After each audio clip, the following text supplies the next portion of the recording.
सभापति महोदय, 10 बजट इस देश के लिए इसलिए बनाए गए थे कि जब 11वां बजट आएगा तो पूरा देश और पूरी दुनिया ये देखेगी कि भारत के लोग हथकड़ी लगा करके और बेड़ियों को लगा करके भारत लौटाए गए। स्नान करके नहीं आए हो, आपने स्नान नहीं किया कुंभ में। बोल दिया मैंने, बोल दिया मैंने। अगर लोग तकलीफ में रहे, परेशानी में रहे, और ये पहली बार हुआ होगा ऐसा कि लोग 300 किलोमीटर के जाम में फंस गए। न केवल एक मुख्यमंत्री सभापति महोदय, उन्हें 2-2 मुख्यमंत्रियों को लगाना पड़ा कि कैसे जाम रुक जाए। चांद पर पहुंचने का क्या फायदा जब जमीन की समस्याएं न दिखती हों आपको। आरबीआई ऐसे विज्ञापनों से नहीं बल्कि अपने सिस्टम को चुस्त दुरुस्त करके वह जनता में बैंकिंग साक्षरता और बैंकिंग सजगता जागरूकता अभियान चलाकर जनता को सचेत और सावधान करें। उसी के बाद मैं समझता हूं जब भी हम लोग मोबाइल खोलते हैं कोई ना कोई आवाज सुनाई देती है उसके अंदर। जो लोग अभी तक इस बात की डिजिट नहीं दे पा रहे हैं कि कितने लोगों की जान गई है, कितने लोग वहां पर खो गए हैं, होता चला जा रहा है। क्यों जीडीपी 6.4% के आसपास पहुंच गई है। अब श्री अखिलेश यादव जी श्री बजट पे सामान्य चर्चा पे केंद्रीय बजट पर श्री अखिलेश यादव। धन्यवाद सभापति महोदय, मैं आपका विशेष धन्यवाद देता हूं कि आपने मुझे बजट पर बोलने का अवसर दिया है। मैं अपने सभी साथी जो विपक्ष के बोले हैं उनसे अपनी बात को जोड़ते हुए मैं भी इस बजट के विरोध में खड़ा हुआ हूं। अध्यक्ष महोदय, ये बजट टारगेटेड बजट है, ये बजट फोकस्ड है।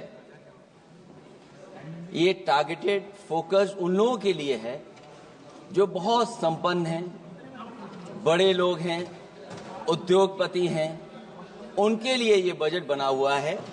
और जो बात कही जा रही है कि भारत को विकसित राष्ट्र बनाने के लिए मुझे इसमें कोई रोड मैप नहीं दिखाई देता है।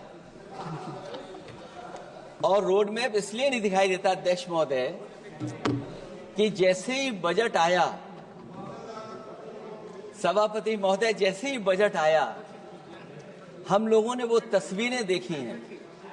वो जो तस्वीरों में दिख रहा है, इधर हाथों में हथकड़ी और पैरों में बेड़ियां, क्या सभापति महोदय 10 बजट इस देश के लिए इसलिए बनाए गए थे कि जब 11वां बजट आएगा तो पूरा देश और पूरी दुनिया ये देखेगी कि भारत के लोग हथकड़ी लगा करके और बेड़ियों को लगा करके भारत लौटाए गए। सभापति महोदय, मैं आपके माध्यम से ये बात कहना चाहता हूं कि अमेरिका जा रहे हैं तो पिछली बार हीरा लेकर के गए थे, इस बार सोने की जंजीर ले जाइएगा। जंजीर देखकर शायद उन्हें कोई और जंजीर याद आ जाए। और हो सभापति महोदय, हो सके तो कुछ बच्चे और महिलाओं को अपने साथ तो नहीं किसी और जहाज में साथ लेते आएगा। वो जहाज भी तो भारत का ही होगा। इतना हक तो उनका बनता ही है कि कम से कम दूसरों की ठगी से शिकार कुछ लोग तो बाइज्जत देश लौट सकें। वैसे सवाल ये भी है कि आपके रहते ऐसी ठगी कैसे फल फूल रही है। और सभापति महोदय, इस ठगी से सबसे ज्यादा अगर प्रभावित कहीं के लोग हैं तो वो गुजरात के प्रभावित लोग हैं। क्या यही सभापति हमारे विकसित भारत की तस्वीर है? यादव जी, आप सीनियर मेंबर हैं। सभापति पार्लियामेंट्री वर्ड जो आप बोलते हैं थोड़ा सा सोच समझ के बोलिएगा। ये ठगी वर्ड जो है थोड़ा सा इसको हटा दीजिएगा। सभापति महोदय, एक दूसरी तस्वीर भी हम लोगों ने देखी महाकुंभ, जो 144 साल बाद एक झूठा प्रचार किया गया, 144 साल। सभापति महोदय, बोलने दीजिए। सभापति महोदय, कुछ पॉइंट रेज करा है। सभापति महोदय, ये एक मिनट रुकिए, ये साइंटिस्ट हैं, जस्ट ए मिनट, एस्ट्रोनॉम, एक minute please, honourable member please, Yadav ji एक मिनट प्लीज, आप बैठिए। सभापति महोदय, यादव जी आप बैठिए, एक मिनट, आप बोलिए। संविधान का आर्टिकल 25, 26, 27 और 28 ये कहता है कि आप किसी भी रिलीजन के खिलाफ किसी प्रकार की बातें नहीं कर सकते। ये लोग एंटी हिंदू है, ठीक है, ये लोग एंटी हिंदू है, ठीक है, पूरे कांग्रेस के। I got the point, please. देख लेंगे इसको। I will see. Please be seated. आप लोग बैठिए, हम देख लेंगे। सभापति महोदय, हम देख लेंगे, आप बैठिए, प्लीज। आप बोलिए, हम देख लेंगे। गौरव जी बोला है ना, प्लीज आप लोग बैठिए, बोलने दीजिए, नेता को बोलने दीजिए, माननीय नेताजी को बोलने दीजिए। वो महाकुंभ की तस्वीर, क्या हो रहा है? ये भड़काना चाहते हैं, ये भड़काना चाहते हैं। सभापति महोदय, ध्यान भड़काना चाहते हैं। एक मिनट, कोई भी ऐसा स्नान वर्ड करके नहीं आए हो, जो कोई भी आस्था के विरुद्ध में बोला है, आपको कोई उसको हटा अधिकार दीजिए। नहीं बनता है, आप स्नान करके नहीं आए हो, आपने स्नान नहीं किया कुंभ में। बोल दिया मैंने, सभापति बोल दिया महोदय, मैंने, प्लीज आप हटा दिया जाएगा उसे। सभापति महोदय, इन्होंने कुंभ में स्नान नहीं किया। आप इधर देखिए, शहर पर देखिए, उधर मत देखिए, शहर को संबोधन कीजिए। अगर फोटो आई होती तो मैं जैकेट वाली भी फोटो देख लेता। आपका कोई गलत फोटो दिखा है, सभापति महोदय, ऐसा लग रहा है। विकसित भारत की जो दूसरी तस्वीर देखी जी, वो तस्वीर न केवल हम लोगों को दुख पहुंचाती है, बल्कि तमाम वो सनातन को स्वीकार करने वाले लोग, उनको दुख पहुंचाया होगा।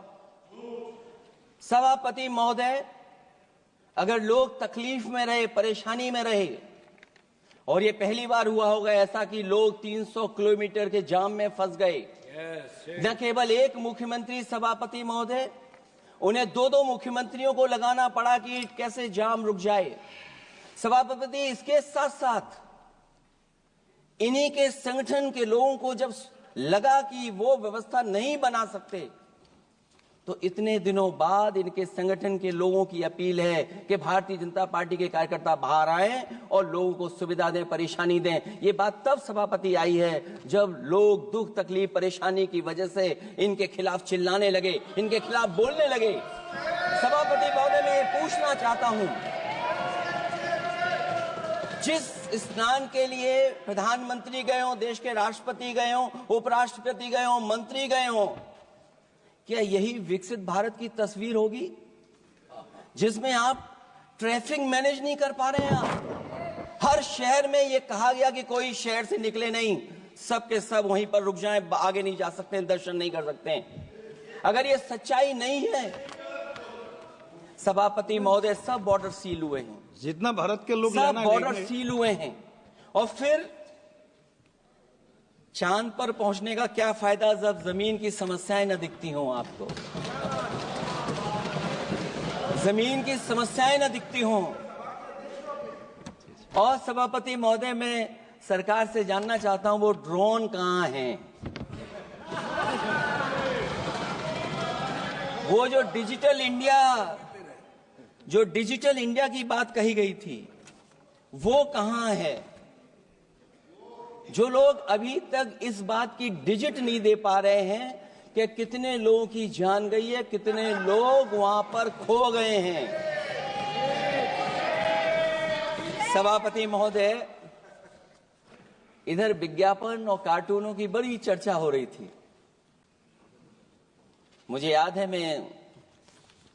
कि एक दिन मैंने अखबार देखा, अंग्रेजी अखबार, और मैं समझता हूं ये माननीय सदस्य जितने लोग रहे होंगे उन्होंने वो अखबार जरूर देखा होगा, न्यूज़पेपर, और उसके फ्रंट पेज पर एक विज्ञापन था, और उस विज्ञापन की जो तस्वीर थी उसमें एक जानवर, मुझे पहचान में नहीं आ रहा, वो शायद गधा रहा होगा,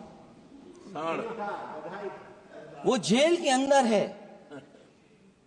मेरा मन नहीं माना, मैंने उसी दिन सरकार को जगाने के लिए लिखा।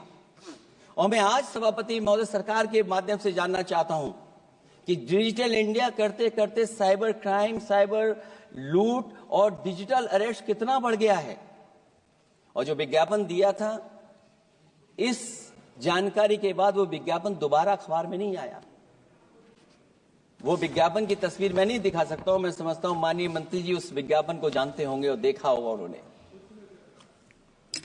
जो विज्ञापन दिया, जनता का भारतीय रिजर्व बैंक से यह सवाल है कि वो अपने ऐसे विज्ञापनों में किसको चित्रित कर रहे हैं और क्यों, और वो कहां से आया है। क्या यह कोई प्रतीकात्मक चित्रण है? यदि हां, तो वो जानवर किसका प्रतीक है? क्या उस सिस्टम का जिसके कंधे पर स्वच्छ और सुरक्षित बैंकिंग की नैतिक जिम्मेदारी है, या उस मंत्रालय का जिसको सुरक्षित बैंकिंग का दायित्व निभाना चाहिए? अगर ये चित्रण जनता को दिखाना चाह रहा है कि ये बहुत ही अनैतिक भी है, जनता इसके लिए मानहानि का दावा भी कर सकती है। अगर आरबीआई यही दिखाना चाह रहा है, तो आप अपने खाता धारकों के प्रति बैंक का ऐसा नकारात्मक रवैया न केवल आपत्तिजनक है, बल्कि घोर निंदनीय भी है, निंदनीय भी है। आरबीआई ऐसे विज्ञापनों से नहीं, बल्कि अपने सिस्टम को चुस्त दुरुस्त करके वह जनता में बैंकिंग साक्षरता और बैंकिंग सजगता जागरूकता अभियान चलाकर जनता को सचेत और सावधान करें। उसी के बाद मैं समझता हूं, जब भी हम लोग मोबाइल खोलते हैं, कोई ना कोई आवाज सुनाई देती है उसके अंदर। क्या सभापति महोदय, डिजिटल अरेस्ट के माध्यम से लाखों लाख रुपया नहीं लूटा जा रहा है? आखिरकार उसके लिए जिम्मेदार कौन है? कौन जिम्मेदार है उसके लिए? जो बजट दिया है, जो बजट में बातें निकल करके आ रही हैं, बजट में पीडीए के उत्थान के लिए कुछ भी नहीं है सभापति महोदय। और जो लोग अपनी जीडीपी की न जाने कितनी कहानियां बताते थे, आज वो जीडीपी रेट क्यों कम होता चला जा रहा है? क्यों जीडीपी 6.4% के आसपास पहुंच गई है? न केवल जीडीपी, बल्कि आज अगर हम 87 रुपए लेकर के ही $1 ले सकते हैं। कभी डॉलर को नीचे गिरने की कहानी कहीं किसी से जोड़ दी गई थी। आज सोचिए कितने रुपए हम इकट्ठे करते हैं, तब जाकर के हमें $1 मिलता है। क्या सरकार के पास इसका कोई जवाब है? इस ग्रोथ रेट के कम होने का कारण, जो सभापति महोदय मुझे समझ में आता है, वो इन्वेस्टमेंट की कमी और कंजप्शन की कमी है। ये देश की आर्थिक विकास की स्थिति पर प्रश्न चिन्ह लगाता है। और यही नहीं सभापति महोदय, जो भेदभाव बढ़ता चला जा रहा है, जो खाई पैदा होती जा रही है, इन्हीं के आंकड़े बताते हैं कि खाई कितनी है। मुट्ठी भर लोगों के पास पूरे देश की संपदा पहुंच गई। जो ज्यादा लोग हैं वो गरीब हैं। उनके जीवन यापन के लिए 80 करोड़ लोगों को आपको राशन बांटना पड़ रहा है। क्या यही विकसित भारत की तस्वीर है? और फिर दुनिया में हम पर कैपिटा इनकम में कहां खड़े हैं? अगर हम केवल सरकार से, सभापति महोदय आपके माध्यम से जानना चाहें कि जिन परिवारों को आप राशन दे रहे हैं, उन परिवारों की पर कैपिटा इनकम क्या है? और अगर विकसित भारत की तस्वीर लेकर के ये सरकार चलना चाहती है, तो कम से कम सरकार की सभापति महोदय जिम्मेदारी बनती है कि जो 80 करोड़ लोग राशन पा रहे हैं, उनके आपकी पर कैपिटा इनकम क्या है? एक बहुत प्रिय काम सरकार का है, इतना प्रिय है कि उसका नाम बदल करके इज्जत घर कर दिया गया। मुझे याद है कि एक छत्तीसगढ़ में बुजुर्ग मां, जिसने बकरी बेच करके अपना शौचालय बनाया था, और बकरी बेचने के बाद शौचालय जब बनाया तो देश के प्रधानमंत्री जी ने उनका सम्मान किया। आखिरकार सवाल यह है कि बकरी उसे क्यों बेचनी पड़ गई। इसका मतलब यह है कि आपकी जो बनाई हुई स्कीम है वो जमीन पर नहीं पहुंच रही है, उसके लिए पर्याप्त पैसा नहीं पहुंच पा रहा है। आखिरकार पैसा क्यों नहीं पहुंचा, ये तो सरकार की जिम्मेदारी है। और फिर सभापति महोदय, जो शौचालय बनाए हैं उनमें पानी किसी में नहीं पहुंचता, क्या यही विकसित भारत की तस्वीर बनेगी? वैसे तो सभापति महोदय, हम लोग डबल इंजन बहुत सुनते थे, और अब इस बजट में 2 इंजन और बढ़ गए हैं। सभापति महोदय, ये 4 इंजन वाला है बजट। 4 इंजन। लगता तो ऐसा है कि ये एक के बाद एक इंजन खराब हो गया होगा, इसीलिए इन्हें 4 इंजन लगाने पड़े हैं। ये जनता को धोखा दे रहे हैं 4 इंजन की बात कर करके। क्योंकि जब उत्तर प्रदेश को देखते हैं तो वहां पर जो डबल इंजन की सरकार चल रही है वो डबल ब्लंडर कर रही है। उनके डबल ब्लंडर देखने को मिलने हमें। और अगर ये 4 इंजन की सरकार है, जो सबसे पहला इंजन है सभापति महोदय, वो हमारे किसान और कृषि का है। 10 साल गुजरने के बाद भी और इतने बजट आने के बाद भी आज तक किसानों की आय दोगुनी नहीं हुई। यह हमारे तमाम माननीय सदस्य समय समय पर अपने क्षेत्र की जो समस्या है फसल को लेकर के सवाल खड़ा करते हैं। कई किसान नेता आंदोलन कर रहे हैं, अभी भी आंदोलन चल रहा है। सभापति महोदय, इस सरकार के पास जो विकसित भारत का सपना दिखा रही है, अभी तक किसान की आय दोगुनी कैसे हो उसका कोई रोड मैप नहीं है इनके पास। अगर कोई रोड मैप रहा हो तो बता दें हमें। और फिर एमएसपी की कानूनी गारंटी। सभापति महोदय, हजारों किसानों की जान चली गई कि एमएसपी को कानूनी गारंटी मिले, लेकिन आज भी वो गारंटी नहीं मिल पा रही है। क्या यही हमारा विकसित भारत होगा जिसमें किसान को एमएसपी नहीं मिलेगी, उसकी कोई गारंटी नहीं है? जो किसान की आय दोगुनी का सपना ले रहे थे, उन्होंने स्वामीनाथन जी को भारत रत्न तो दे दिया, लेकिन उनके कही हुई बातों को अभी तक नहीं पहुंचा पा रहे हैं। जो फसलें दलहन तिलहन बढ़ावा देने के लिए जो मिशन की घोषणा की गई थी, वो क्या मिशन अभी पूरा हुआ है? क्योंकि अभी तक हम लोग तिलहन इंपोर्ट कर रहे हैं। दलहन तिलहन के बारे में पहले बजट से कहा जा रहा है, अध्यक्ष महोदय, आज भी हम लोगों को इंपोर्ट करना पड़ रहा है। और उसका परिणाम यह है कि हम अपने किसानों को जो लाभ देना चाहते हैं वो नहीं लाभ दे पा रहे हैं। प्रधानमंत्री धन धान कृषि योजना 100 पिछड़े जिलों के लिए घोषित हुई है, लेकिन इसके लिए कोई बजट नहीं दिया गया है। फल और सब्जी का उत्पादन को बढ़ावा देने के लिए भविष्य में योजना बनाई जाएगी। यही 4 इंजन की बजट है कि फल और सब्जी के लिए बाद में बजट बनाया जाएगा, बाद में बजट घोषित होगी, पॉलिसी क्या होगी वो बाद में तय होगा।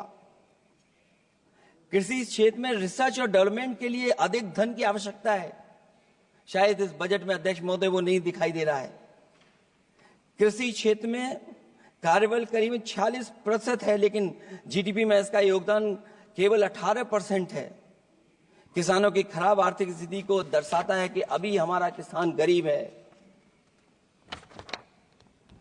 फसल बीमा योजना, मुझे याद है फसल बीमा योजना को लेकर के न जाने कितना प्रचार किया गया, लेकिन सच्चाई तो यह है कि जब क्लेम करने की बात आती है तो जो आंकड़े बताते हैं वो अभी भी 3% से ऊपर नहीं पहुंच पाए हैं।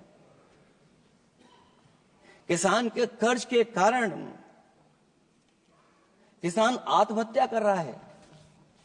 क्या विकसित भारत की यही तस्वीर होगी कि लाखों लाख किसान हमारा आत्महत्या कर ले? अब तो सुना है कि वो आंकड़े भी आना बंद हो गए हैं। हमें किसान के ऊपर कर्ज और कर्ज के ऊपर कर्ज नहीं बढ़ाना है। जिस तरीके से आप बड़े बड़े उद्योगपतियों का ध्यान रखते हैं कि उनका समय समय पर कर्ज माफ करते हैं, मुझे पूरा भरोसा है कि हमारे देश के किसानों का भी कर्ज माफ होना चाहिए, उनको कर्ज से मुक्ति दिलाना चाहिए। अगर क्लाइमेट चेंज की बात होगी तो सबसे पहले असर अगर किसी पे पड़ेगा तो सबसे पहले प्रभावित अगर कोई होगा तो हमारा किसान प्रभावित होगा। उसके लिए क्या आपके पास रोड मैप है? हमारे माननीय सदस्यों ने बहुतों ने कहा है जीएसटी को लेकर के न जाने क्या क्या सरकार बनाती है और जीएसटी से लगातार व्यापारियों को उलझा रही है। जब तक जीएसटी के बारे में व्यापारी समझ पाता है तब तक जीएसटी को बदल देते हैं, तरीका बदल देते हैं। अभी भी किसानों के जितने भी इक्विपमेंट हैं उनमें 18-12% जीएसटी लिया जा रहा है। कम से कम अगर विकसित भारत का सपना ये सरकार देख रही है तो सभी के सभी एग्रीकल्चर इक्विपमेंट जो हमारा किसान इस्तेमाल करता है उसमें 0 जीएसटी होनी चाहिए। मैन्युफैक्चरिंग सेक्टर को बढ़ावा देने के लिए और कई योजनाएं सरकार लाई है। भंडारण की सुविधा किसको मिल रही है? सभापति महोदय, भंडारण को लेकर के भी सरकार का कोई रोड मैप जरूर होना चाहिए। ये कैसी अर्थव्यवस्था है अध्यक्ष महोदय, जहां पर अर्थव्यवस्था को तो हम तीसरे नंबर पे पहुंचा रहे हैं लेकिन नौकरी और रोजगार उसके पास नहीं है। ग्रोथ है, ग्रोथ बताना चाहते हैं लेकिन रोजगार और नौकरी नहीं है। जो इनके मैन्युफैक्चरिंग के तमाम मिशन थे, नेशनल मैन्युफैक्चरिंग मिशन, जब तक इन्वेस्टमेंट का वातावरण नहीं सुधरेगा तब तक इन्वेस्टमेंट नहीं हो सकता। हमारा नेशनल मैन्युफैक्चरिंग मिशन आगे नहीं बढ़ सकता। दूसरा इंजन इन्होंने बताया एमएसएमई, और एमएसएमई को लेकर के बहुत चिंता व्यक्त की। बजट भाषण में एमएसएमई सेक्टर को विकास का द्वितीय इंजन बताया गया, जो सही है, परंतु एमएसएमई के विकास के लिए बजट में कोई विशेष व्यवस्था नहीं की गई है। भारत में एमएसएमई के क्षेत्र में 11 करोड़ लोगों को रोजगार प्रदान 11 करोड़ लोगों को रोजगार प्रदान करता है और इसमें सबसे ज्यादा रोजगार मिलता है जो कि हमारी माइक्रो यूनिट्स हैं। उनके लिए कोई योजना नहीं है, उनको विशेष मदद के लिए कोई प्रावधान न पहले किया गया न इस बजट में किया गया है। मैं केवल यूपी के बारे में कहना चाहता हूं कि यूपी में लगभग 96 लाख एमएसएमईज हैं लेकिन केवल 14 लाख पंजीकृत हैं। पूरे देश में 6 करोड़ हैं, एमएसएमई के विपरीत केवल 1 करोड़ पंजीकृत हैं। अध्यक्ष महोदय, अगर 96 लाख एमएसएमईज हैं केवल यूपी में, 6 करोड़ पूरे देश में हैं और पंजीकृत केवल 14 लाख और 1 करोड़ हैं, तो इसका मतलब यह है कि ज्यादातर एमएसएमई सेक्टर को सरकारी योजनाओं का कोई लाभ नहीं पहुंच पा रहा है। मुझे उम्मीद है कि एमएसएमई को लाभ पहुंचाने के लिए सरकार जागरूक होगी और अपनी डबल इंजन सरकारें जहां जहां चल रही हैं उनको जगाने का भी काम करेंगे। अध्यक्ष महोदय, एक समय ऐसा भी था जब लोग बजट के आने पर खुश होते थे क्योंकि बजट नई उम्मीद जगाता था, देश और जनता को आगे की ओर ले जाता था। लेकिन भाजपा सरकार के बजट में न देश के विकास के लिए कुछ होता है न जनता की तरक्की के लिए। बजट मायूसी लेकर नहीं आना चाहिए।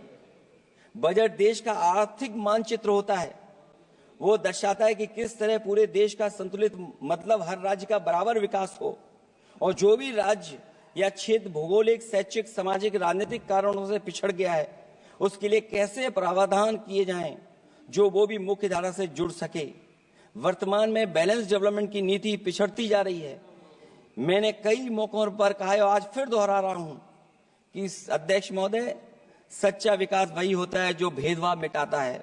अच्छा बजट किसी देश को हर दिशा में विकास का रास्ता तैयार करता है। इन्हीं अर्थों में बजट लोकतांत्रिक होता है जो समाज के हर वर्ग के लिए लाभकारी होता है। ये सबसे आखिरी व्यक्ति को ताकत देकर के उसे आर्थिक मुख्य धारा से जोड़ता है। ये बजट होता है। और मैं तो कहूंगा अध्यक्ष महोदय, मिट जाए अमीरी गरीबी के बीच की वो सब खाई जिसमें भेदभाव और गैर बराबरी की जड़ें जमाई। बजट के अंदर उसके लिए हमेशा एक दिल धड़कना चाहिए जो आज भी भूख के सूचकांक के आंकड़े बनाकर देश के दिखावटी विकास के सच का भंडाफोड़ कर रही है। भूख मिटे, महंगाई घटे, यही बजट का सबसे बड़ा नारा होना चाहिए। निर्बल को सबल बनाना, निराशा को आशा में बदलना ही बजट का मानवीय पहलू होना चाहिए। बजट का सबसे बड़ा सिद्धांत कमजोर के प्रति हमदर्दी होना चाहिए। बजट बनाने की सोच किसी या कुछ लोगों को लाभ पहुंचाने की नहीं होनी चाहिए, बल्कि इंसानियत के नजरिए की उसी बुनियाद होनी चाहिए। यदि बजट के आने से निर्बल सबल बनता है तो समझो बजट अपने उद्देश्यों से सफल हुआ है, नहीं तो उसे असफल ही माना जाना चाहिए। अध्यक्ष महोदय, रोटी की भूख किसानों को विश्वास में लेकर ही मिटाई जा सकती है। और मैंने पहले भी कहा, फिर दोहराता हूं उन बातों को। किसान को फसल का सही दाम दिलवाना और उसे बीज, खाद, पानी का इंतजाम करना, आवारा पशुओं से उनकी फसलों को बचाना। और ये आवारा पशुओं को अध्यक्ष महोदय मैं इसलिए कहना चाहता हूं, उत्तर प्रदेश के चुनाव में देश के प्रधानमंत्री जी आए थे, उन्होंने कहा था कि मैंने एक रोड मैप बनाया है और 2 हफ्ते मुझे लगेंगे, सरकार बनवा दीजिए, एक भी जानवर सड़क पर नहीं दिखाई देगा और किसान की जान नहीं जाएगी और न खेतों की बर्बादी होगी। लेकिन अध्यक्ष महोदय, मैं उत्तर प्रदेश के माननीय सदस्य चाहे इधर के हों उधर के हों, वो जानते होंगे कि इस तकलीफ और परेशानी से अभी भी किसान उभर नहीं पाया है और आज भी खेतों को उसे चार दीवारी या तारों से जोड़ करके चलना पड़ रहा है। फसलों को बचाना सरकार की प्राथमिकता होनी चाहिए। इस मामले में जुमलेबाजी और झूठे वादे अच्छे नहीं। आंकड़े बताते हैं कि देश में बहुत सारे ऐसे कारोबार हो रहे हैं जो कारोबार बढ़ते चले जा रहे हैं। कई उद्योगपति कई गुना कारोबार से लाभ उठा रहे हैं। कई विदेशी कंपनियां इस धंधे में अरबों कमा रही हैं, लेकिन आलू का किसान इस लाभ से वंचित है। जहां अध्यक्ष महोदय, बिहार के लिए मुनक्का को लेकर के अगर वोट बढ़ाए, मैं उसका स्वागत करता हूं। मखाने को लेकर के एक कदम आगे चला गया, मैं दूसरे स्टेट में पहुंच गया अध्यक्ष महोदय। लेकिन मखाने का जो बोर्ड बनाए, लेकिन हमारे साथियों मखाने का ध्यान रखना, जिस तरीके से पॉपकॉर्न का मीठे और नमकीन में जीएसटी में हेरफेर हो गया है, कहीं आपके मखाने में भी मीठे का जीएसटी अलग हो, नमकीन का अलग हो, गुड़ वाले का अलग हो मखाने में। हाँ, कहीं वैसा ही ना करेंगे। आज किसान का आंदोलित होना सरकार की विफलता का सबसे बड़ा उदाहरण है। सरकार और किसान के बीच भरोसे के बिना भूख नहीं मिटाई जा सकती है। समय पर बीज, खाद को मिलना, कृषि ऋणों को माफ होना, एमएसपी दिलवाना सरकार का दायित्व है, वो इससे बच नहीं सकती। किसानों के हिस्से में काले कानून नहीं, सतरंगी भविष्य आना चाहिए और ये सरकार काले कानून ला करके हमारे किसानों को अपमानित करना चाहती है। वहीं अध्यक्ष महोदय, हमारे मानव संसाधन के लिए स्वास्थ्य एक बड़ी चुनौती है। चिकित्सा स्वास्थ्य में सुधार होना बेहद जरूरी है। आज के समय की सबसे बड़ी जरूरत है कि हर शरीर को पोषक आहार मिल सके, कार्य की दशाएं अच्छी हों, वर्क लाइफ बैलेंस सही हो, जिससे मानसिक रूप से भी लोग स्वस्थ रहें। इसके अलावा पर्यावरण को भी अब स्वास्थ्य के बड़े कारक के रूप में लेना होगा। एनवायरनमेंट को हेल्थ फैक्टर के रूप में देखना होगा। हर तरह के प्रदूषण को रोकना होगा, हरियाली बढ़ानी होगी। साथ ही एक बात और अहम है और वह है हर तरफ नकारात्मकता, नफरत का प्रचार। इससे इंसान के अंदर नेगेटिविटी आती है, आपस का विश्वास और सौहार्द टूटता है। इसके परिणाम स्वरूप इमोशनल सपोर्ट सिस्टम फेल होने लगता है। फेक न्यूज लोगों को मानसिक रूप से धीरे बीमार बना रही है। इसे हर हाल में रोकना होगा। और अध्यक्ष महोदय, इसमें विपक्ष से ज्यादा सरकार की जिम्मेदारी है, क्योंकि कई मौकों पर हम लोग देखते हैं कि सरकार जितना अपने आप का प्रचार करना चाहती है, उससे ज्यादा दूसरों को कैसे बदनाम किया जाए उसके लिए प्रचार करती है। ये शायद सरकार की जिम्मेदारी बड़ी बनती है। इससे देश के मानव संसाधन में जो जानबूझ करके आपसी अविश्वास बढ़ाया जा रहा है और समाज में सौहार्द को भी जानबूझ करके घटाया जा रहा है, जिससे कुछ लोग अपनी सियासी रोटियां सेक सकें, इसके लिए सख्त कानून लाना चाहिए। अध्यक्ष महोदय, एक तरफ सरकार लोगों को सही इलाज नहीं दे पा रही है, दूसरे जीवन और स्वास्थ्य बीमा पर भी टैक्स लग रहा है। सरकार मुनाफा कमाने के लिए नहीं बनती है, बल्कि जनता के कल्याण के लिए बनती है। ये बात कुछ लोगों को याद रखनी चाहिए। अगर आप, अध्यक्ष महोदय, अगर काम है भी तो सही दाम नहीं मिल रहा है, ये बात अगर एक पढ़े लिखे युवा के लिए सही है तो एक मजदूर के लिए भी दिन भर कमर तोड़ मेहनत तो करता है, लेकिन उतना पैसा मजदूरी में नहीं पाता है कि अपनों का अपना पेट भर सके। आज जबकि देश की अधिकांश आबादी युवा है, ऊर्जा से भरी हुई है, कुछ करना चाहती है, ऐसे में सरकार को सिर्फ ये करना है कि वो देश के कारोबारी वातावरण और व्यावसायिक व्यवस्था का निर्माण करे, लोगों के टैलेंट को पहचाने, उसकी सच में स्किल मैपिंग करे, जिससे युवा को प्रतिभाओं के अनुसार उसको काम रोजगार मिल सके, जिससे युवाओं को देश के निर्माण में अपना योगदान करने का मौका मिले। अध्यक्ष महोदय, जब से ये सरकार बनी है महंगाई बढ़ती चली जा रही है। महंगाई कहां पहुंच गई है सरकार को बेहतर पता है, आकलन है उनको। इसलिए अध्यक्ष महोदय, महंगाई एक ऐसी समस्या बनकर उभरी है जिसने हर कौर को भारी बना दिया है। जिस तरह सत्ता में बैठे हुए लोग राजनीतिक चंदे के नाम पर कंपनियों से उगाही कर रहे हैं, दरअसल वो भी दामों के बढ़ने का एक बहुत बड़ा कारण है। सरकार ने मुनाफाखोरी की लगाम खोल दी है और मुनाफाखोरों को छुट्टा बैल हो गए हैं। आजाद भारत के इतिहास में भी नोटबंदी और जीएसटी दो सबसे बड़े आर्थिक सुधार हैं, सुधार नहीं बल्कि सबसे बड़े आर्थिक विकार बनकर के उभरे हैं। और अध्यक्ष महोदय, मैं याद दिलाना चाहता हूं, नोटबंदी के समय पर बैंक की लाइन में एक मां लगी थी गर्भवती, जो बच्चा जन्म लिया उसका नाम हम लोगों ने खजांची रखा है। अब वो काफी बड़ा हो गया है, साइकिल भी चला लेता है। अध्यक्ष महोदय, मैं कहूंगा सरकार से कम उसको ही गोद ले लें आप। अध्यक्ष महोदय, मैं चाहूंगा कि आप उसको गोद ले लीजिए। नाम जब आप गोद ले लेंगे तो नाम भी आप अपने हिसाब से रख पाएंगे। किसी भी आर्थिक सुधार का लक्ष्य यह होता है कि आर्थिक गतिविधियां सुचारू रूप से चल सकें और आसान होंगे, जिससे अर्थव्यवस्था दिन दूनी रात चौगुनी तरक्की करे। लेकिन इन सुधारों के आने के बाद से अर्थव्यवस्था की गति कछुआ की चाल जैसी हो गई है, जिसकी प्रमाण है कंपनियों की ग्रोथ का काम होना, उनकी बिक्री का घट जाना, यहां तक कि फास्ट मूविंग कंज्यूमर गुड्स भी 2% से ज्यादा आगे नहीं बढ़ पा रहा है। इसका सीधा मतलब यह है कि लोगों के पास पैसों की किल्लत हो गई है और वो रोजमर्रा की जरूरत तक खर्च नहीं करना चाहते हैं। ऐसे में उनकी बचत कहां से होगी, और जब बचत नहीं होगी तो लोग क्या तो खाएंगे और क्या बाजार में लगाएंगे।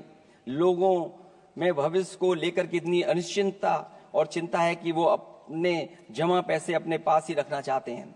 इसलिए व्यापार में बढ़ोतरी नहीं हो पा रही है, बैंकों में भारी किल्लत है, पूंजी का निर्माण नहीं हो पा रहा है और लोग निवेश के लिए आगे नहीं आ रहे हैं। और इसलिए मैं अध्यक्ष महोदय कहना चाहता हूं कि उत्तर प्रदेश सरकार ने एक बहुत बड़ा आयोजन किया था, इन्वेस्टमेंट मीट, 40 लाख करोड़ का एमओयू हुआ। मैं अध्यक्ष महोदय आपके माध्यम से जानना चाहता हूं सरकार से, अध्यक्ष महोदय मैं आपके माध्यम से सरकार से जानना चाहता हूं कि जो अपने आप को डबल इंजन की सरकार कह रहे हैं, वो उत्तर प्रदेश के इन्वेस्टमेंट के लिए क्या सहयोग कर रहे हैं। ये दुर्भाग्यपूर्ण है कि आत्मनिर्भरता की बात करते हुए भी हमारा शेयर बाजार विदेशी निवेशकों पर निर्भर करने लगा है। जब वो पैसे लगा देते हैं तो शेयर बाजार में उछाल आ जाता है, नहीं तो उसे धड़ाम होते देर नहीं लगती है और एक एक दिन में हमारे निवेशकों का लाखों करोड़ों का नुकसान हो जाता है। इसका एक बड़ा शिकार हमारी युवा पीढ़ी भी हो रही है, जो देखा देखी में पैसे तो लगा देती है, लेकिन शेयर की खरीद फरोख्त से पैसा कमाने वाले बिचौलियों की गहरी चाल को समझ नहीं पाती है। ये खेल बंद होना चाहिए और जिम्मेदारी सरकार की बनती है कि खेल ये बंद हो। सेबी को अपना काम निष्पक्ष करना चाहिए और अर्थव्यवस्था की निगरानी व्यवस्था सच्ची नीयत के साथ सजग और सचेत होनी चाहिए। इनसिक्योरिटी सिक्योरिटी मार्केट से बाहर होनी चाहिए। अध्यक्ष महोदय, आज जिस तरह विदेशी निवेशक धीरे धीरे भारतीय बाजार से अपना पैसा बाहर निकाल रहे हैं, वो दर्शाता है कि हमारी अर्थव्यवस्था से अब उनका भरोसा उठ गया है उन्हें दूसरे देशों से अधिक लाभ कमाने की उम्मीद है, इसलिए वो अपना पैसा यहाँ से निकालकर दूसरे देशों में लगा रहे हैं और हमारा शेयर मार्केट उनकी वजह से हिचकोले खा रहा है। अध्यक्ष महोदय, मैं अपने बात को ज्यादा बड़ा लिख दिया। क्योंकि अध्यक्ष महोदय बजट 4 इंजन का था, इसलिए बड़ा लिख करके लाए, कोई बात छूटे ना, क्योंकि सरकार तक वो बात पहुंच जाए।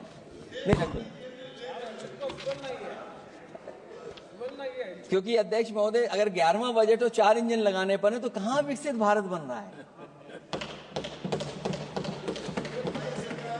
जीएसटी को भ्रष्टाचार से मुक्त करना होगा, व्यापारियों के प्रति विश्वास जताना होगा।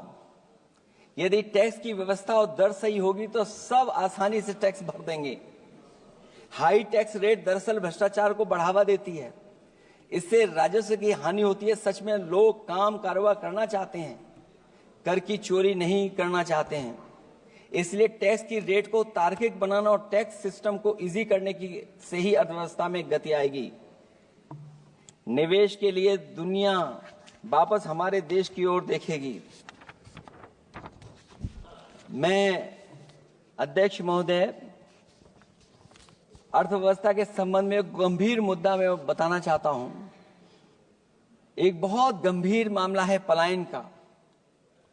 पलायन के मामले में एक बहुत बड़ा विरोधाभास हमारी अर्थव्यवस्था के लिए चुनौती बन रहा है।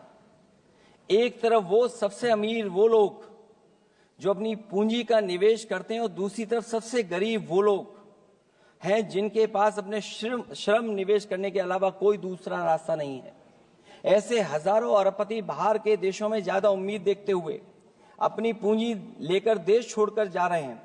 वहीं दूसरी तरफ जो सबसे गरीब लोग हैं वो राज्यों के असंतुलित विकास की वजह से अपने राज्यों से पलायन कर रहे हैं। ऐसे इस महा समस्या का सबसे बड़ा शिकार हमारा उत्तर प्रदेश है, जहां नौकरी और अवसरों की भारी कमी है, जहां विकास टीवी अखबारों होर्डिंग में तो दिखता है लेकिन जमीन पर नहीं। जब पूंजी और श्रम के निवेश के लिए आंतरिक वातावरण बनेगा तभी सच्चा विकास होगा, बजट अपने उद्देश्यों को प्राप्त करेगा, अर्थव्यवस्था लाभ के लोभ से मुक्ति होगी और बजट एक लोकतांत्रिक देश के जन कल्याण की सही दिशा में आगे बढ़ेगा। अध्यक्ष महोदय, बजट विकास में तेजी लाने का इसका मतलब यह है कि पिछले 11 सालों के भाजपा ने विकास के लिए कछुए की चाल चली है।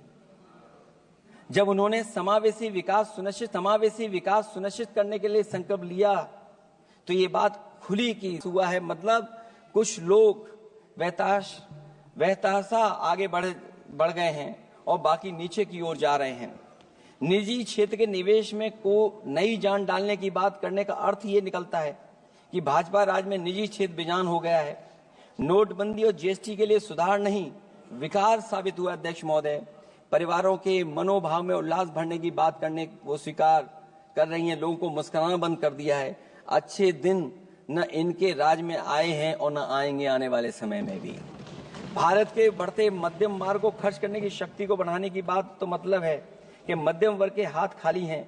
आज आप आयकर की बात कर रहे हैं, हम लोगों ने बहुत पहले इस बात की मांग की थी, इसलिए कि 12 लाख के कम से कम उनको कर से। वित्त मंत्री जी ने कहा कि हम सब मिलकर के अधिक संपन्नता लाने और विश्व में अपना स्थान बनाने और अपने राष्ट्र की अनंत क्षमता को बढ़ाने के लिए अपनी यात्रा कर रहे हैं। तो उनकी असली मतलब ये था कि वो बस चल रहे हैं। ये यात्रा निरर्थक है। अगर 11 साल बाद भी मंजिल का अता पता नहीं है तो ये यात्रा कौन सी है। अध्यक्ष महोदय, जब आपने कहा कि हमारे सामने प्रतिकूल भू राजनीतिक परिस्थितियां हैं तो अध्यक्ष महोदय ये बताए सरकार कि आपने उन्हीं प्रतिकूलों को क्यों होने दिया, प्रतिकूल परिस्थितियों को क्यों बनने दिया, हमारे संबंध पड़ोसियों से क्यों खराब हुए, हमारी सीमाएं क्यों असुरक्षित हुई, हम क्यों अपनी बात अंतर्राष्ट्रीय पटल पर रखने में कामयाब नहीं हुए हैं। जब आपने कहा कि हमारी अर्थव्यवस्था सभी प्रमुख वैश्विक अर्थव्यवस्थाओं के बीच सबसे तेजी से बढ़ने वाली अर्थव्यवस्था है, तो आप ये क्यों भूल गए कि हमारा रुपया उनके शासनकाल में सबसे निचले स्तर पर पहुंच गया है। सबका विकास का आपका नारा सबका विनाश में कैसे बदल गया है। क्योंकि जब रुपया नीचे जाएगा तो विनाश का ही रास्ता खोलेगा। बड़े से लेकर छोटे उद्योग धंधे दुकानदारी सब चौपट क्यों हो गए हैं? मेक इन इंडिया, मुद्रा योजना, स्किल इंडिया, ये सब नाकामी की किताब के चैप्टर कैसे बन गए? वहां सवाल ये कि कैसे व्यापार कारोबार केवल कुछ लोगों के हाथ में ही सिमट गया और बाकी सबका काम धाम क्यों मिट गया? अध्यक्ष महोदय, हम भी मानते हैं कि कोई देश केवल उसकी मिट्टी से नहीं है, बल्कि देश उसके लोगों से है। लेकिन आप लोग ये बात सिर्फ कहते हैं, करते नहीं हैं। जनता आपके लिए बस नारे का विषय है। आप कहती हैं कि हमारे लिए विकसित भारत में शामिल हैं, गरीबी से मुक्ति, 100% अच्छे स्तर की स्कूली शिक्षा, बेहतरीन सस्ती और सर्वसुलभ स्वास्थ्य सेवाओं तक पहुंच, 100% कुशल कामगार के साथ सार्थक रोजगार, आर्थिक गतिविधियों से 70% महिलाएं और देश को food basket of the world बनाने वाले किसान। अगर ये आपका लक्ष्य है, पर क्या आपके राज्य में अमीरी गरीबी की खाई नहीं बढ़ी? भूख के इंडेक्स में हम कहां जा पहुंचे हैं? स्कूली शिक्षा का बजट कम नहीं हुआ, स्वास्थ्य सेवाएं महंगी नहीं हुई, यहां तक कि अपने स्वास्थ्य बीमा पर भी टैक्स लगा दिया है। आपने योग्य लोगों को बेरोजगारी के अंधेरे में धकेला और आपके बड़े बड़े नेताओं ने तो यहां तक कह दिया कि कमी नौकरी की नहीं है, योग्यता की है। अपनी युवा पीढ़ी को हताश निराश करने का पाप आप लोगों ने किया है। कुशल कारीगर के नाम पर आपने युवाओं को डिलीवरी पर्सन बनाकर छोड़ दिया है। आपके राज्य में महिलाओं के खिलाफ अपराध के आंकड़े बढ़े हैं। ऐसे असुरक्षित माहौल में आप कैसे आर्थिक गतिविधियों में उनकी भागीदारी की बात कर सकते हैं? आपके मंत्रिमंडल में ही कितनी भागीदारी है, ये आपसे अच्छा और कौन जानता होगा। रही बात food basket of the world बनाने की बात, तो पहले आपसे आग्रह की आप अपने लोगों की थाली भर दीजिए। ऐसे हवाई जुमले उछालिए, कम उछालिए। इनमें अध्यक्ष महोदय, मैं अपनी बात को खत्म करता हुआ इतना ही कहना चाहता हूं कि इस बजट में जिन 6 क्षेत्रों में परिवर्तनकारी सुधार की बात कही गई है, उनमें से कराधान अब तक सफल नहीं होगा जब तक उसे सरल, पारदर्शी और ईमानदार नहीं बनाया जाएगा। जब तक विद्युत क्षेत्र को निजी हाथों में सौंपकर मनमानी वसूली से रोका नहीं जाएगा। शहरी विकास के नाम पर जब तक जमीनों कुछ धनवानों के हाथों में कौड़ियों के दाम बेचने का खेल खत्म नहीं किया जाएगा। खनन के नाम पर जब तक जल, जंगल, जमीन पर आदिवासी पारंपरिक अधिकार की हकमारी की हेराफेरी रोकी नहीं जाएगी, और जब तक वित्तीय क्षेत्र और विनियामक सुधार की निष्पक्ष कोशिश नहीं की जाएगी। अंत में मैं अध्यक्ष महोदय इतना ही कहना चाहूंगा कि असली तरक्की है वही जो हर फर्क मिटाती है। असली तरक्की है वही जो हर फर्क मिटाती है, जो हर तरफ खुशहाली के गुलशन खिलाती है। इन्हीं शब्दों के साथ अध्यक्ष महोदय मैं धन्यवाद देना चाहता हूं। मैं इस बजट का विरोध करता हूं। ये रोड मैप कहीं नहीं दिखाता है कि जिससे विकसित भारत बने। बहुत बहुत धन्यवाद अध्यक्ष जी आपका। श्रीमती हेमा मालिनी।